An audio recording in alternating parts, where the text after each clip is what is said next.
ඔගොල්ලෝ හැමෝම දන්නවා පහුගිය කාලේ Google I/O event එක තිබුණා. ඒ වගේම මේ event එකේදී ගොඩාක් අලුත් technologies introduce වුණා. මේ වීඩියෝ එකෙන් මම කතා කරන්න යන්නේ මේ Google I/O event එකේදී introduce වෙච්ච අලුත් technologies ගැන. හැබැයි තනියම නෙමෙයි SL Geek channel එකේ පසිඳු මල්ලිත් එක්ක. ඔයගලන්ට සමහරලාට මතකද 2016 අවුරුද්දේදී Google company එකේ ප්‍රධාන අරමුණ උනේ ඒගොල්ලෝගේ හැම ප්‍රොඩක්ට් එකක්ම මොබයිල් වලට ඔප්ටිමයිස් කරන එක. ඒ කියන්නේ මොබයිල් ෆර්ස්ට් අප්‍රෝච් එක. හැබැයි මේ අවුරුද්දේදී මේගොල්ලෝ මේ අප්‍රෝච් එක පොඩ්ඩක් වෙනස් කරලා තියෙනවා.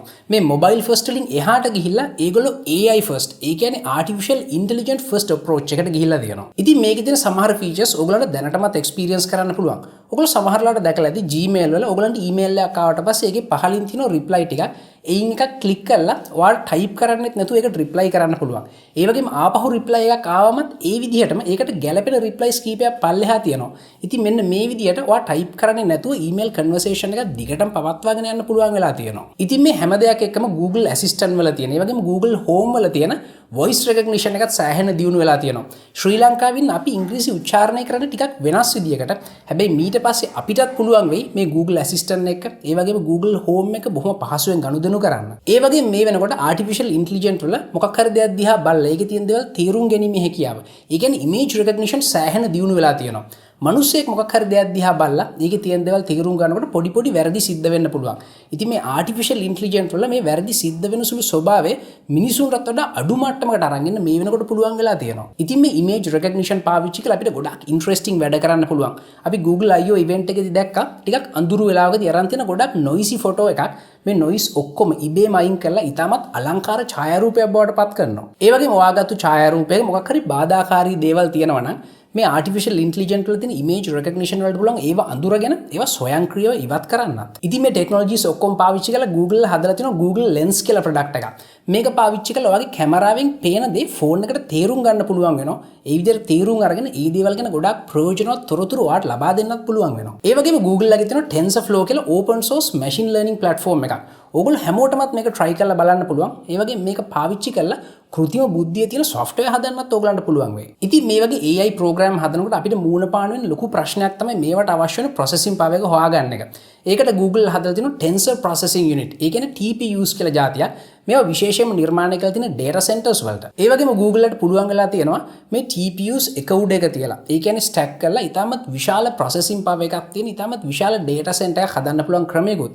ඉතින් මේකෙන් අපිට ලබා ගන්න පුළුවන් වෙයි අපේ AI application run කරන්න ඕන සම්පූර්ණ processing power එකම. සාමාන්‍ය කෘත්‍රිම බුද්ධිය තියෙන program එකක් අපි වගේම තමයි ඒකටත් මුලින්ම උගන්වන්න ඕනේ. ඉගෙනුවාට පස්සේ තමයි ඒකට වැඩේ කරන්න පුළුවන් වෙන්නේ. ඉතින් මේ විදිහට කෘත්‍රිම බුද්ධිය තියෙන neural network එකකට දේවල් උගන්වන්න සෑහෙන ලොකු උත්සාහයක් අපිට දරන්න සිද්ධ වෙනවා. ඒකට ගොඩාක් ලොකු එක්ස්පර්ට්ලා පිරිසකට සහභාගී වෙන්නත් සිද්ධ වෙනවා. ඉතින් මෙන්න මේ ප්‍රශ්න විසඳුමක් විදිහට Google එකෙන් හදලා තියෙන AutoML. එහෙම නැත්නම් auto machine learning කියලා සිස්ටම් එකක්. මේක neural network එකක්. හැබැයි මේ neural network එකට පුළුවන් තනියම තවත් neural network නිර්මාණය කරන්න. කොහොම වුණත් මේක ටිකක් බය හිතෙන වැඩක්. මෙතනදී එක කෘත්‍රිම බුද්ධියකට පුළුවන් වෙනවා තනියම තවත් කෘත්‍රිම බුද්ධියක් නිර්මාණය කරන්න. ඉතින් අපි ඉස්සරහට බලමු මේකෙන් මොන වගේ වැඩද අපිට ගන්න පුළුවන් වෙන්නේ කියලා. ඒ වගේ මේ හැම දෙයක් එක්කම ඔයාගේ ෆෝන් එකේ තියෙන Google Assistant ගේ හැකියාවනුත් වැඩි දියුණු වෙලා තියෙනවා. ඒ වගේම ඔය iPhone එකක් පාවිච්චි කරනවා නම් මේ Google Assistant ඔයාගේ iPhone එකටත් දැන් install කරගන්න පුළුවන්. Android කියන්නේ මේ වෙද්දි වැඩිම mobile devices වල run වෙන operating system එකක්.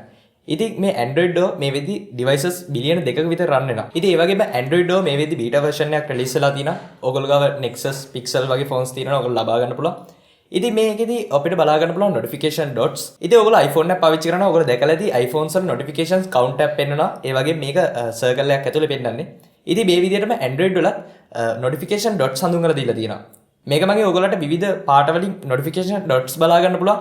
ඉතින් මේ dot එකක් අපිට ටිකක් long press කරන් හිටියාම මේක අපිට notification එක බලා ගන්න පුළුවන් app එක open නොකරම. ඉතින් iPhones වල notification count එකක් බලා ගන්න පුළුවන්. නමුත් මේ Android වල notification dots වල count එකක් බලා ගන්න වෙන්නේ නැහැ. අපිට color dot එකක් බලා ගන්න පුළුවන්.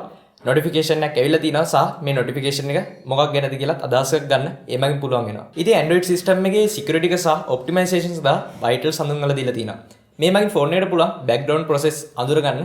ඉතින් අපිට background process මගින් නැති වෙන මේ RAM usage එක, ඒ වගේම battery life එක අපිට ඉතුරු කරගන්නත් මේ මගින් පුළුවන් වෙනවා. ඉතින් මේ vitals වල ප්‍රතිඵලයක් විදිහට Google Pixel phone එකේ boot time එක දෙගුණකින් වේගවත් වෙලා තියෙනවා. Android Wear ගැන කතා කරත් Android Wear 2.0 තවත් improve වෙලා තියෙනවා. අලුත් interface එකක් ඇවිල්ලා තියෙනවා. ඒ වගේම apps ගන්න Google Play Store එකත් අලුත් වෙලා තියෙනවා.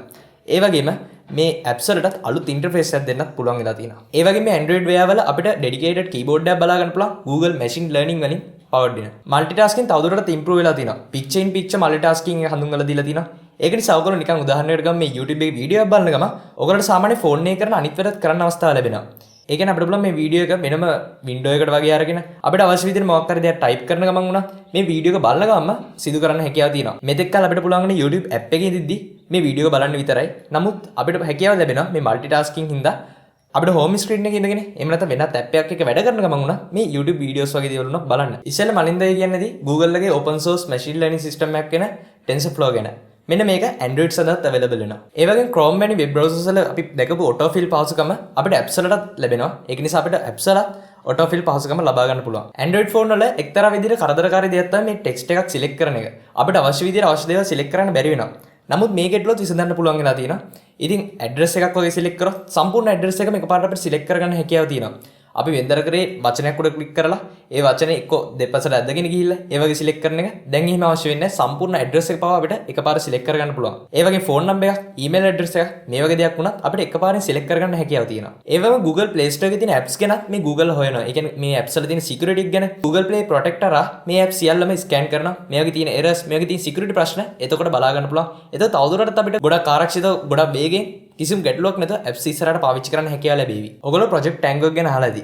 මේ features අපිට ප්‍රමාණින් කුඩා වෙච්ච devices වලත් අපිට පාවිච්චි කරන්න හැකියාව ලැබෙනවා. අපිට මේ augmented reality මේ හරහා ගොඩක් අත්විඳින්න හැකියාව තියෙනවා. ඔයගොල්ලෝ හැමෝම GPS පාවිච්චි කරනවා ඇති. ඒ වගේම VPS උත් හඳුන්වලා දුන්නා. මේ VPS කියන්නේ Visual Position System. අපිට GPS වලින් පුළුවන් map එක අපි ඉන්නේ කොහෙද කියලා බලා ගන්න. මේ VPS වලින් පුළුවන් අපි කොහෙද ඉන්නේ මෙතන මොනවද තියෙන්නේ කියලා හරියටම දැනගන්න. ඒ කියන්නේ උදාහරණයක් විදිහට මේ VPS වලින් අපි කලින් කවුරුහරි data collect කරලා තිබුණොත් අදාළ එක්තරා අපි building එකක් උදාහරණයක් ගමු. මේක ඇතුලේ මේ VPS වලින් කවුරුහරි data collect කරලා තිබුණොත් අපිට ඊළඟවත අපේ ෆෝන් එකෙන් බලා ගන්න පුළුවන්. අපි දැන් උදාහරණයක් විදිහට Google Maps වල අපි දකිනවා වගේ GPS වල අපි වටේට තියෙන මොනවද කියලා බලා ගන්න පුළුවන් විදිහට අපිට යම්කිසි තැනක වටේට තියෙන දේවල් මොනවද කියලා බලා ගන්න පුළුවන් මේ VPS හරහා. ඉතින් අපි මේ කතා කරපු ටෙක්නොලොජිස් ගැන සවිස්තරාත්මකව කතා කරන්න ඕගොල්ලෝ කැමති නම් පල්ලෙහා කමෙන්ට් එකක් දාන්න. ඒ වගේම පසින්දු මල්ලිගේ SL Geek channel එකටත් අනිවාර්යයෙන්ම subscribe කරන්න. එතනදී තාක්ෂණය ගැන ගොඩක් වටිනා වීඩියෝස් බලා ගන්න ඕගලන්ට පුළුවන් වෙයි. Science and technology ගැන අලුත්ම විස්තර ඉක්මනටම දැනගන්න කැමති නම් like කරන්න මගේ Facebook page එකට, follow කරන්න මාව Twitter එකේ. මේ වගේ interesting videos තවත් බලන්න කැමති නම් යන්න YouTube එකට ගිහින් Tech Track Show කියලා search කරලා subscribe කරන්න අපේ channel එකට.